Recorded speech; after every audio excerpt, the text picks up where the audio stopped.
तो स्टूडेंट्स, आज हम पढ़ेंगे विलियम शेक्सपियर की एक पोयम जिसका नाम है मर्सी।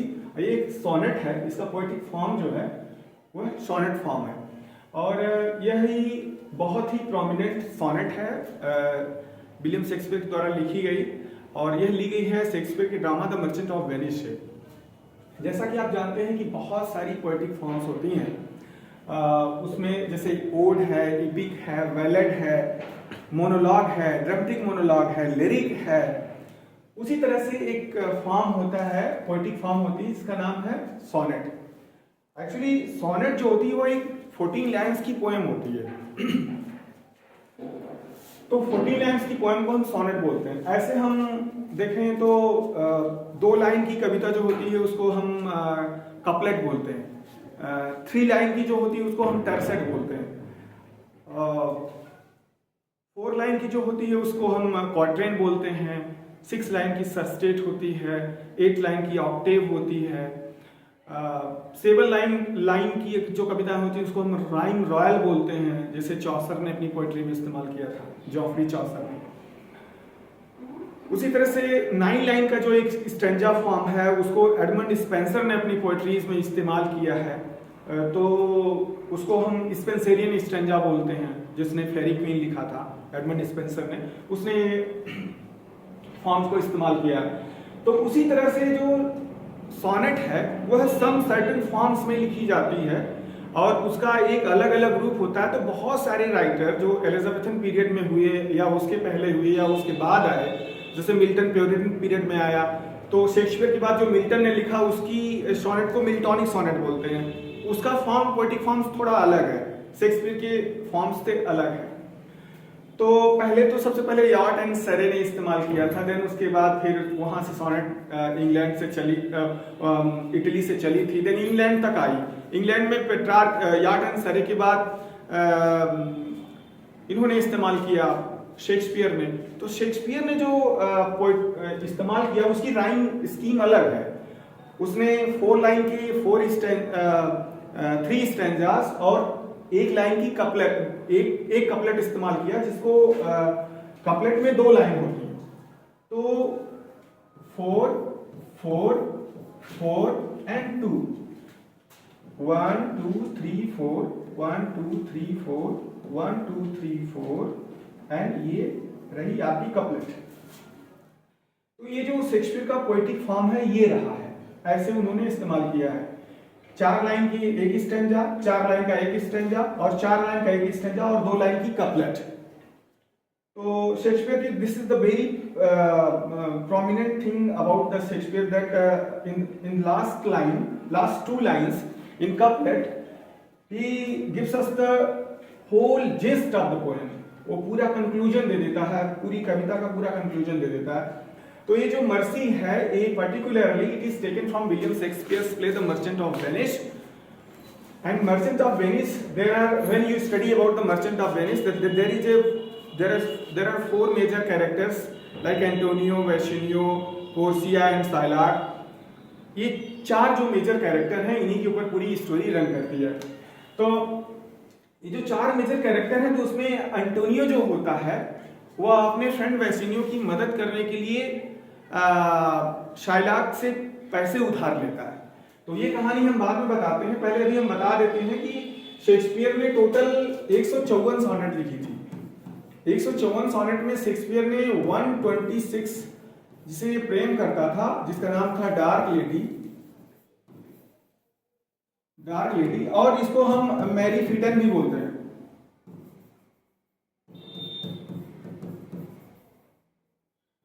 मैरी फिटन के भी नाम से जानते हैं, ऐसा कहा जाता है कि इसका असली नाम मैरी फिटन था, इसको डार्क लेडी के रूप में लोग मानते थे, तो इसको डार्क लेडी कहते। तो इसने 126 सोनेट, 126 सोनेट्स इसने डार्क लेडी को ही डेडिकेट किया था। उसके बाद फिर जो बची हुई कुछ सोनेट्स थी उसने अपने friend William Wriothesley and William Southampton, WW and WH, William Wriothesley and William Southampton को इसने डेडिकेट किया था। बहुत सारी कविताएं अपने फ्रेंड्स को डेडिकेट किया था। और जो लास्ट की दो सोनेट लास्ट की थी 153 नंबर, 153 नंबर एंड 154, जो ये वाली सोनेट थी 53 एंड 54 वाली, ये इसने अपने प्रेम के देवता एक होते हैं जिनका नाम क्यूपिड है, क्यूपिड को इन्होंने डेडिकेट किया था। क्यूपिड को बोलते हैं द गॉड ऑफ लव।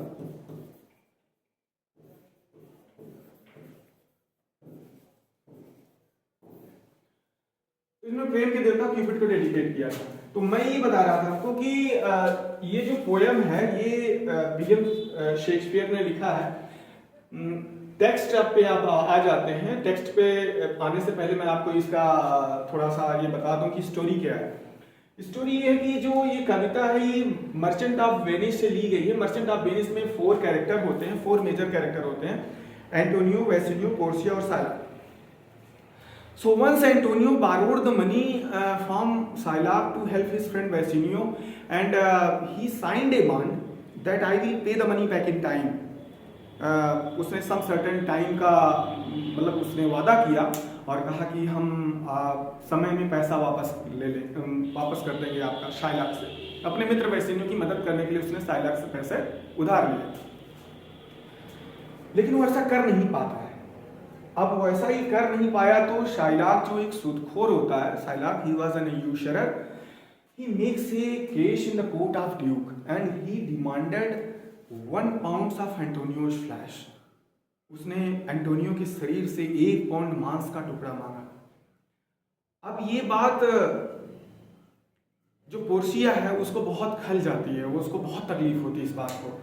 तो वह पोर्सिया जो है वह वकील के रूप में एक भेष बदल कर आती है, मतलब she disguised herself as a doctor of law and she appeared in the court and appeals to show mercy to Antonio. And she appeals to Shylock to show mercy to Antonio.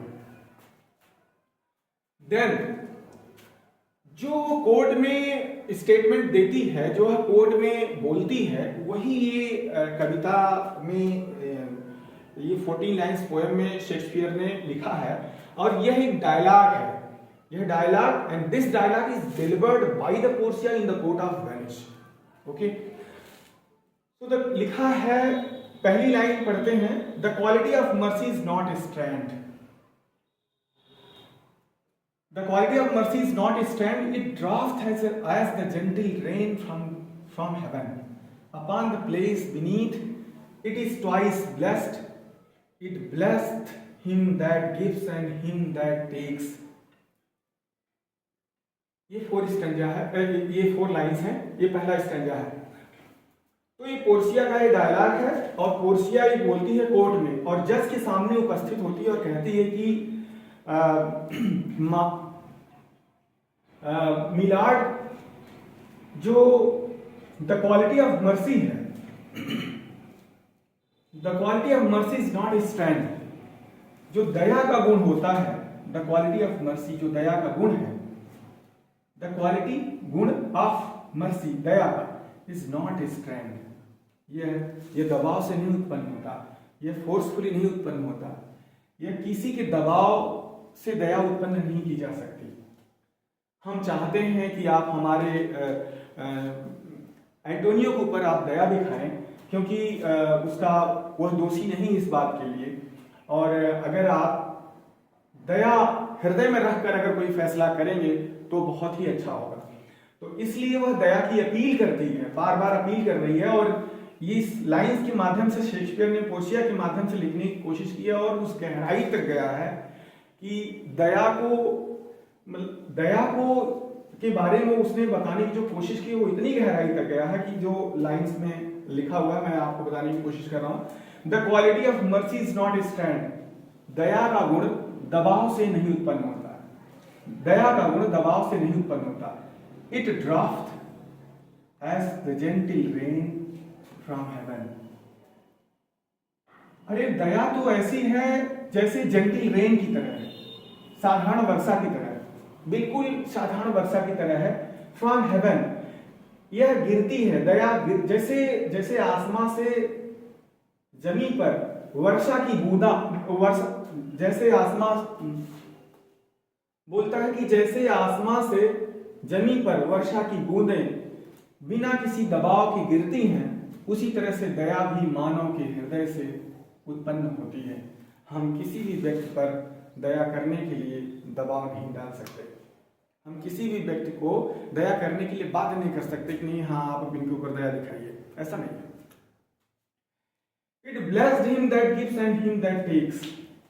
It blessed him that gives and him that takes. इसका मतलब यह है कि यह उसके लिए वरदान साबित होती है जो दया दिखाता है, जो दया करता है, and him that takes, और जिसके ऊपर दया की जाती है। यह दोनों के लिए वरदान साबित होता है। It blessed him that gives and him that takes, मतलब यह है डबल ब्लेसिंग है। क्या है? Double blessing. डबल ब्लेसिंग का मतलब हो गया दोहरा वरदान। यह दोनों के लिए वरदान साबित होती है। It blessed him that gives and him that takes. It's mightiest in the mightiest. अरे यह तो शक्तिशाली व्यक्तियों का सबसे शक्तिशाली गुण है। It is mightiest in the mightiest. यह शक्तिशाली व्यक्तियों का सबसे शक्तिशाली गुण है। जैसे दया का जो गुण है वो बहुत ही ताकतवर गुण है और बहुत ताकतवर लोगों को ही सुशोभित होता है। जैसे जब भी कोई व्यक्ति बहुत शक्तिशाली है, अगर वो आपको माफ कर देता है तो उसका माफ करना आपको लगेगा कि हाँ माफ कर दिया। कमजोर व्यक्ति जो फिकल है, जो बहुत ही ज्यादा कमजोर है, क्या उसका माफ करना चिन्हित होता है? क्या उसका माफ करना लगता है आपको कि हाँ ठीक है इसने माफ कर दिया? आप खुद उसे डिसएग्री होके चले जाते हैं, उसको नजरअंदाज कर देते हैं, ठीक है।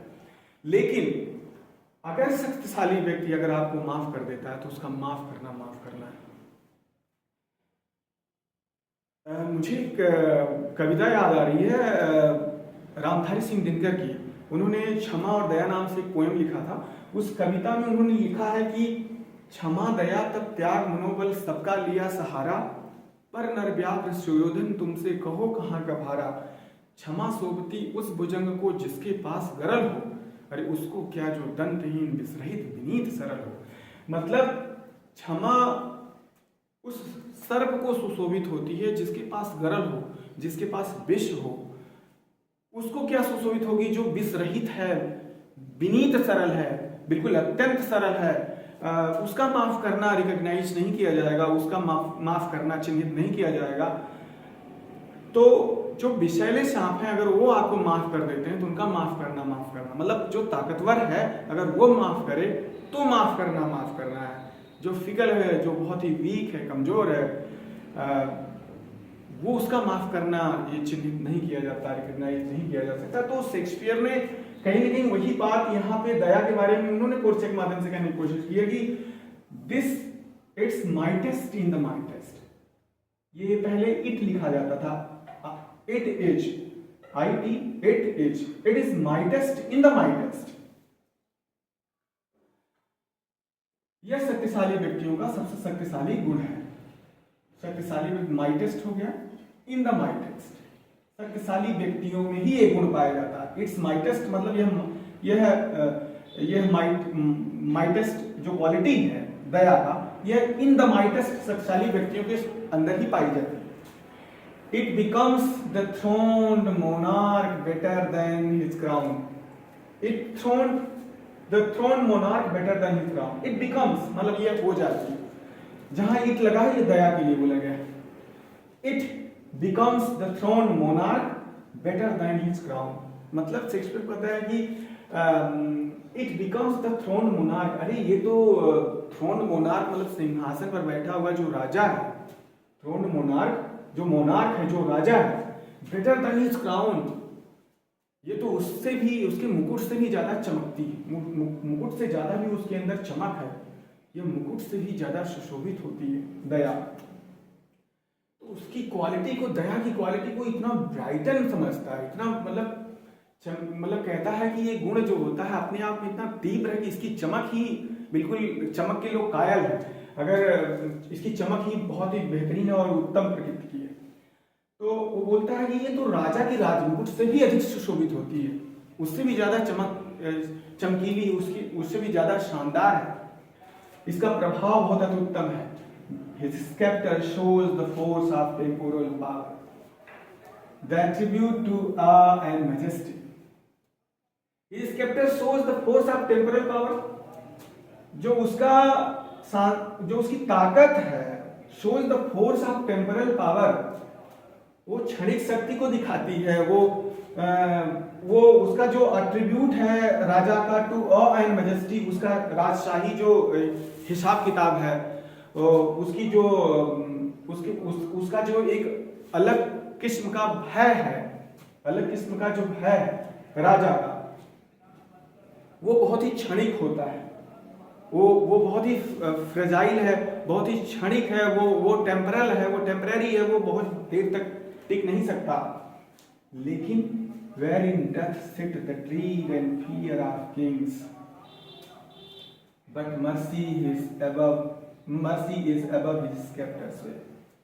वो कहता है राजा की पूजा तो सिर्फ भय से की जाती है, राजा की पूजा तो सिर्फ भय से होती है। उसको जो भय की वजह से उसका लोग रिस्पेक्ट करते हैं, उसका आदर सम्मान करते हैं सिर्फ भय की वजह से। और but mercy is above his sceptre's way, लेकिन मर्सी तो इन सब सारी चीजों से ऊपर है, ऊपर उठकर है। वो राजा के राजसी ठाट बाट से, उसकी शानो शौकत से भी कहीं ऊपर है। वो ये बात कहने की कोशिश कर रहे हैं शेक्सपियर। और आगे की लाइन लिखते हैं, it is enthroned in the hearts of king, it is enthroned in the hearts of king.